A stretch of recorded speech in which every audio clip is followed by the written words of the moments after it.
Hello students, आज मैं आपको मुस्लिम विधि का एक इम्पॉर्टेंट पार्ट हिबा पढ़ाऊंगी। हिबा मीन्स दान या गिफ्ट करना एंड ये बहुत ही इंपॉर्टेंट है पेपर्स टाइम के लिए भी, पीसीएस जे कम्पिटिटिव एग्जाम्स वगैरह के लिए भी। एंड क्योंकि ये बहुत लेंथी है इसलिए मैं इसको कई पार्ट्स में पढ़ाऊंगी। आज मैं आपको जो पार्ट पढ़ा रही हूँ उसमें इसकी एसेंशियल कंडीशंस एंड डेफिनेशन मतलब परिभाषा और इसकी आवश्यक शर्तों को पढ़ाऊंगी आज मैं आपको। तो आइए शुरू करते हैं। हिबा हिबा करना एक धार्मिक कार्य है क्योंकि पैगंबर मोहम्मद ने कहा है कि परस्पर प्रेम एवं सद्भावना की वृद्धि के लिए तुम एक दूसरे को भेंटों का आदान प्रदान करते रहो। Exchange gifts for it increases mutual love and affection. क्योंकि जैसे जैसे आप किसी को गिफ्ट का आदान प्रदान करते हैं तो आपके बीच में परस्पर और प्रेम सद्भावना बढ़ती है। According to Hidayah, Hiba is an unconditional transfer of ownership in an existing property made immediately without any consideration. Means Hiba किसी वर्तमान संपत्ति, एग्जिस्टिंग प्रॉपर्टी मतलब वर्तमान संपत्ति जो आज की डेट में मेरी है। कोई मकान कल मेरे पास था लेकिन मैं उसे बेच चुकी हूँ 1 महीने पहले, उसका मैं हिबा नहीं कर सकती।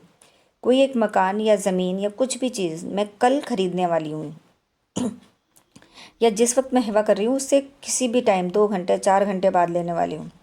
अगर मैंने अभी किसी चीज़ को वर्तमान में जिस वक्त मैं हिबा कर रही हूँ उस वक्त मेरे पास नहीं है, उस चीज़ का हिबा मैं नहीं कर सकती। तो वर्तमान संपत्ति एग्जिस्टिंग प्रॉपर्टी का ही हम हिबा कर सकते हैं। उसके स्वामित्व का मतलब ऐसा नहीं है कि मेरी संपत्ति में स्वामित्व नहीं है तो मैं उसका हिबा नहीं कर सकती। तो उसका स्वामित्व आज की डेट में मेरे पास होना चाहिए। प्रतिफल रहित विथआउट एनी कंसिडरेशन मतलब उसके लिए आप कोई प्रतिफल नहीं देंगे एवं बिना शर्त के किया गया, कोई शर्त नहीं लगाई जाएगी। तुरंत प्रभावी होने वाला अंतरण है मतलब इमीडिएटली जैसे ही आपने सारी कंडीशंस पूरी करी वो तुरंत ही प्रभावी हो जाएगा। उसके लिए कोई अन्य मतलब किसी और टाइम की ज़रूरत नहीं पड़नी चाहिए। क्या होता है कि जैसे विल करते हैं तो विल में तो टाइम लगता है कि विल जब आप जो भी व्यक्ति विल कर रहा है जब उसकी डेथ होगी तो वो दूसरे व्यक्ति के पास जाएगी प्रॉपर्टी जिसके नाम में विल की गई है। लेकिन हिबा जैसे ही आप करते हैं वैसे ही तुरंत दूसरे व्यक्ति के पास चला जाता है। According to Mulla, hiba is a transfer of property made immediately and without any exchange. Same वही कह रहे हैं, हिबा एक ट्रांसफ़र ऑफ प्रॉपर्टी है मतलब संपत्ति का अंतरण है स्वामित्व का, मेड इमीडिएटली जो तुरंत प्रभावी होता है, एंड विथआउट एनी एक्सचेंज किसी एक्सचेंज के बिना यानी भी कोई प्रतिफल नहीं होता वहाँ पे भी। By one person to another एक व्यक्ति द्वारा दूसरे व्यक्ति को किया जाता है, एंड एक्सेप्टेड बाय और on behalf of the latter. Latter मतलब जिस व्यक्ति को आप गिफ्ट कर रहे हैं उसके द्वारा या उसकी तरफ से किसी के द्वारा उसको एक्सेप्ट किया जाता है। जैसे गार्जियन वगैरह जाते हैं माइनर और लुनेटिक के मतलब अवयस्क और पागल व्यक्तियों के गार्जियन उनकी तरफ से करेंगे, और अगर अवयस्क या पागल नहीं है तो वो स्वयं अपनी तरफ से अपने लिए उसको एक्सेप्ट कर सकते हैं। इन परिभाषाओं के आधार पे हम निम्नलिखित आवश्यक शर्तें निकाल सकते हैं। बाकी सबसे पहली शर्त क्या है, दाता यानी डोनर जिसको हिबा करता या दानकर्ता भी कह सकते हैं, उसको दान करने के लिए सक्षम होना चाहिए और उसके पास इसका अधिकार भी होना चाहिए। क्या क्या आवश्यक है इसके लिए, उसको मुस्लिम होना चाहिए मतलब जो दान कर रहा है उसका मुस्लिम होना आवश्यक है। अगर दान जो कर रहा है वो हिंदू है तो वो हिबा में नहीं आएगा, वो किसी भी और धर्म के अनुसार या किसी भी और एक्ट के अंतर्गत आएगा बट हिबा नहीं माना जाएगा, और मुस्लिम धर्म के हिबा के जो टेनेट्स हैं उनके द्वारा शासित नहीं होगा। तो जो डोनर है उसको मुस्लिम होना चाहिए, वयस्क होना चाहिए मतलब वो माइनर नहीं हो सकता, अगर वो माइनर है तो वो हिबा शून्य होगा। स्वस्थ चित्त होना चाहिए, पागल या लुनेटिक नहीं होना चाहिए। हिबा का अधिकार रखता हो, has right of ownership so that he can transfer the property. आपके पास संपत्ति का स्वामित्व होना चाहिए। Property must be transferable under section 6 of TPA मतलब हिबा की जाने वाली संपत्ति अंतरण अधिनियम की धारा 6 के अंतर्गत अंतरण योग्य होनी चाहिए। जो 1882 का एक्ट है यह बताता है कि कौन कौन सी संपत्तियों का अंतरण किया जा सकता है। तो धारा 6 इसमें बताती है कि किन किन संपत्तियों का अंतरण नहीं हो सकता। तो अगर वो संपत्ति धारा 6 में बताई गई संपत्तियों में आती है तो आप उसका अंतरण नहीं कर सकते। अदाता यानी दान ग्रहीता, जिसको दान किया जा रहा है वो अदाता कहलाता है, उसको भी सक्षम होना चाहिए। वो कौन कौन हो सकता है, वह मुस्लिम हो सकता है, गैर मुस्लिम हो सकता है। यानी देने वाले के लिए मुस्लिम होना ज़रूरी है, लेकिन जिसको गिफ्ट किया जा रहा है, जिसको हिबा किया जा रहा है, उसके लिए मुस्लिम होना ज़रूरी नहीं है। वो गैर मुस्लिम, हिंदू, क्रिश्चियन, कोई भी व्यक्ति हो सकता है। स्वस्थचित्त या अस्वस्थचित्त कैसा भी हो सकता है, यानी पागल व्यक्ति को भी गिफ्ट किया जा सकता है। पागल व्यक्ति को भी संपत्ति चाहिए, माइनर को भी संपत्ति चाहिए, तो उसके पक्ष में तो हिबा किया जा सकता है। लेकिन पागल या लुनेटिक पर्सन या माइनर गिफ्ट कर नहीं सकता, लेकिन उसके पक्ष में गिफ्ट किया जा सकता है, उसको संपत्ति दी जा सकती है। वयस्क या अवयस्क कैसा भी व्यक्ति हो सकता है। विधिक व्यक्ति भी हो सकता है, जैसे मस्जिद और स्कूल आदि। अजन्मे के पक्ष में भी हिबा शून्य होता है। अजन्मे के पक्ष में मतलब जो अभी जन्मा भी नहीं है, ना माता के गर्भ में आया है, उसके पक्ष में हिबा जो है वो शून्य होता है। लेकिन गर्भस्थ शिशु, गर्भस्थ शिशु मतलब जिस दिन मैं हिबा करने जा रही हूँ उस दिन वो व्यक्ति माँ के गर्भ में स्थापित हो चुका है वो शिशु, तो उसके लिए भी हिबा किया जा सकता है, लेकिन उसके लिए 2 कंडीशंस हैं। पहली है, हिबा के वक्त शिशु माँ के गर्भ में आ जाना चाहिए। Child must be settled in mother's वॉर्म at the time of gift. जिस दिन गिफ्ट किया जा रहा है उस दिन वो मदर के वॉर्म में आ चुका है। And the next is child is born within 6 months from the date of the gift. मतलब जिस दिन गिफ्ट किया जा रहा है उसके 6 महीने के अंदर बच्चा जीवित जन्म ले ले, तभी वो गिफ्ट उसके पास ट्रांसफ़र होगा और उसको वो संपत्ति मिल जाएगी। तो गर्भस्थ शिशु को तो संपत्ति मिल सकती है, लेकिन अजन्मा जो ना माता के गर्भ में आया है, ना अभी जीवित पैदा हुआ है, उस बच्चे को जो है हिबा में संपत्ति प्राप्त नहीं हो सकती। अब सपोज़ मान लीजिए 2 या अधिक दान ग्रहीता हैं, हिबा ग्रहीता हैं, जिनको कि आप एक साथ 2 या 4 लोगों को हिबा कर रहे हैं कोई संपत्ति या संपत्तियाँ, तो क्या होगा एक ही ट्रांजैक्शन के माध्यम से। तो अगर 2 या अधिक हैं तो क्या होगा, व्यक्ति अवश्य ही निश्चित हो।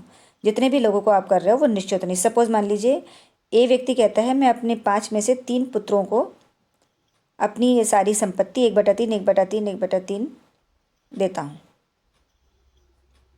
नहीं जाएगी। या अपने 5 में से 4 पुत्रों को 1/4 संपत्ति हिबा करता हूँ।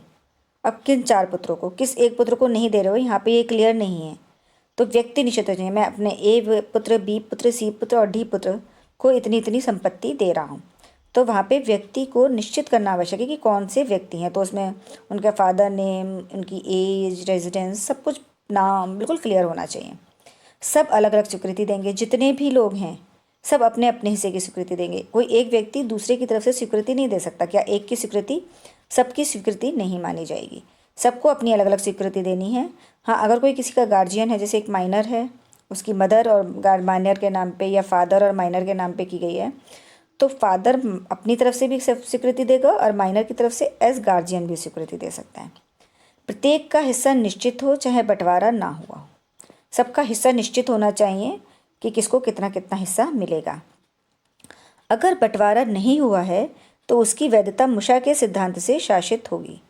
If property is not divided, अगर प्रॉपर्टी डिवाइड नहीं करेगा कि किसको कितनी कितनी मिलेगी और उनको प्रॉपरली मीट्स एंड बाउंड से, मतलब सीमाओं से निर्धारित करके कि ये वाला हिस्सा तुम्हारा, ये हिस्सा तुम्हारा, ये हिस्सा तुम्हारा, ये नहीं निश्चित किया है, तो उसकी जो वैधता है, वैलिडिटी है, वो मुशा के सिद्धांत से शासित होगी। ये मुशा का सिद्धांत क्या है, ये मैं आपको नेक्स्ट वीडियो में समझाऊंगी। सदाशयपूर्ण, बोनाफाइड इंटेंशन, जो हिबा कर रहा है और जो हिबा ले रहा है, दोनों का जो इंटेंशन है वो बोनाफाइड होना चाहिए। क्योंकि अगर आप किसी को धोखा देने के उद्देश्य से अगर हिबा करते हैं तो वह हिबा वैलिड नहीं होगा। सपोज़ मान लीजिए कि आप अपने क्रेडिटर्स यानी ऋणदाताओं को धोखा देने के उद्देश्य से हिबा कर देते हैं ताकि आपको उनका ऋण ना चुकाना पड़े, तो हिबा शून्य होगा। दान की घोषणा करनी होगी, हिबा की घोषणा।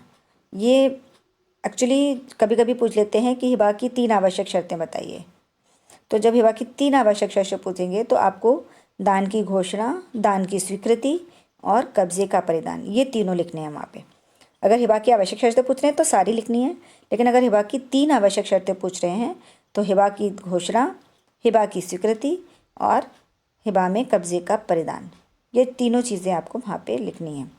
तो दान की घोषणा में क्या आएगा, हिबा की घोषणा मौखिक या लिखित हो सकती है। मतलब ये नहीं है कि आपको लिखित ही करनी है, आप मौखिक यानी ओरली भी डिक्लेयर कर सकते हो कि मैं अपना गिफ्ट देना चाहता हूँ। हिबा की घोषणा को स्वतंत्र होना चाहिए, it must be free consent. जो मैं आप कर रही हूँ वो मेरी फ्री कंसेंट से होना चाहिए, मेरे ऊपर कोई फोर्स, कोअर्जन, अनड्यू इन्फ्लुएंस और फ्रॉड मेरे साथ नहीं किया जाना चाहिए। Acceptance of gift same thing है कि एक्सेप्टेंस और गिफ्ट भी स्वतंत्र होनी चाहिए, वरना शून्य होगा हिबा। या तो घोषणा या एक्सेप्टेंस, कोई भी चीज़ अगर फ्री नहीं है तो हिबा शून्य हो जाएगा। कब्जे का परिधान और रजिस्ट्री। कब्जे का परिधान हिबा की वैधता के लिए आवश्यक है, मतलब आपको कब्जा देना ज़रूरी है। आप रजिस्ट्री करो या ना करो कोई फ़र्क नहीं पड़ रहा है, लेकिन कब्जे का परिधान आवश्यक है, यानी घोषणा होनी चाहिए मौखिक रूप से स्वीकृति हो गई और आपने कब्जे का परिधान कर दिया तो ये मान लिया जाएगा कि संपत्ति दूसरे के पास चली गई है और हिबा पूरा हो गया है। Mode of delivery of possession कैसे कैसे हो सकता है, ये संपत्ति की प्रकृति पर निर्भर करेगा कि आप उसको कैसे कैसे दे सकते हैं। अगर उसका ऊपर फिजिकल कंट्रोल पॉसिबल है तो फिजिकल कंट्रोल देके आपको करना है, अगर फिजिकल कंट्रोल पॉसिबल नहीं है तो आप जो है कंस्ट्रक्टिव डिलीवरी भी करा सकते हैं। दो तरह से हो सकता है, एक्चुअल डिलीवरी ऑफ पोजीशन वास्तविक परिधान, और कंस्ट्रक्टिव या सिंबॉलिक डिलीवरी ऑफ पोजीशन। वास्तविक परिधान एक्चुअल डिलीवरी ऑफ पोजीशन क्या होता है? वास्तविक परिधान से तात्पर्य है कि संपत्ति को भौतिक रूप से अदाता यानी हिबाग्रहीता को ऐसे देना कि उस पर उसका कब्ज़ा हो जाए तुरंत वहीं पे। जैसे मैंने कार की चाबी ली और कार की चाबी दे दी, डॉक्यूमेंट्स भी दे दिए, उसके बाद मैंने उसको कार दे दी कि अब तुम लेके चले जाओ, और वो लेके चला गया जिसको मैंने हिबा किया था। तो यहाँ पे हिबा में हमने कब्जे का वास्तविक परिधान किया, क्योंकि अब गाड़ी में उसका कब्जा है वास्तविक रूप से, तो यहाँ पे वास्तविक परिधान हो गया और गाड़ी उसकी हो गई और वो ले जाएगा। प्रलक्षित कंस्ट्रक्टिव डिलीवरी ऑफ पोजीशन में क्या होता है कि मैं वास्तविक रूप से नहीं दे रही हूँ, लेकिन एक देखने से, कंस्ट्रक्टिव क्या होता है, मतलब देखने से लग रहा है कि कब्ज़ा चला गया, तो मान लिया जाता है कि कब्ज़ा चला गया। प्रलक्षित परिधान में क्या होता है कि constructive delivery of position means a symbolic transfer of property. Such type of delivery of possession takes place only when the property is of such nature that it is not possible to deliver through actual mode। Possible ही नहीं है कि आप actual mode में उसको दे सकें। जैसे कि where the property is intangible, अमूर्त संपत्ति, जैसे आजकल कॉपीराइट्स वगैरह होते हैं तो वो अमूर्त हैं, हम उसको फिजिकली ट्रांसफ़र नहीं कर सकते, तो उसको हमने कंस्ट्रक्टिव रूप से दे दिया, सिंबॉलिक रूप से दे दिया, तो भी मान लिया जाएगा कि प्रॉपर्टी ट्रांसफ़र हो गई है। Where the property is tangible but under the situation, its actual delivery of possession is not possible।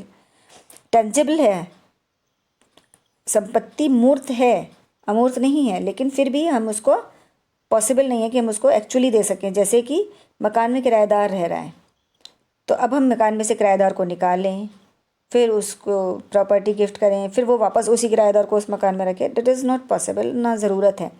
आप सिंपली, मैंने कहा मैंने आपको गिफ्ट दिया, आज से आप किराएदार से किराया लेना शुरू कर दोगे, गिफ्ट जो है पूरा हो जाएगा प्रलक्षित प्रदान द्वारा, कंस्ट्रक्टिव डिलीवरी ऑफ पोजीशन द्वारा। Thank you. अगर आपको ये मेरा वीडियो अच्छा लगा है तो आप इसको लाइक और सब्सक्राइब कीजिए ताकि आपको आगे भी वीडियो मिलते रहें। हिबा में अभी कई सारे पॉइंट्स हैं जो इम्पोर्टेंट छूट गए हैं, वो एक्चुअली बहुत लंबा हो जाता है, इसलिए मैं आगे के लेक्चर्स में धीरे धीरे वीडियोज़ में आपको समझाऊँगी।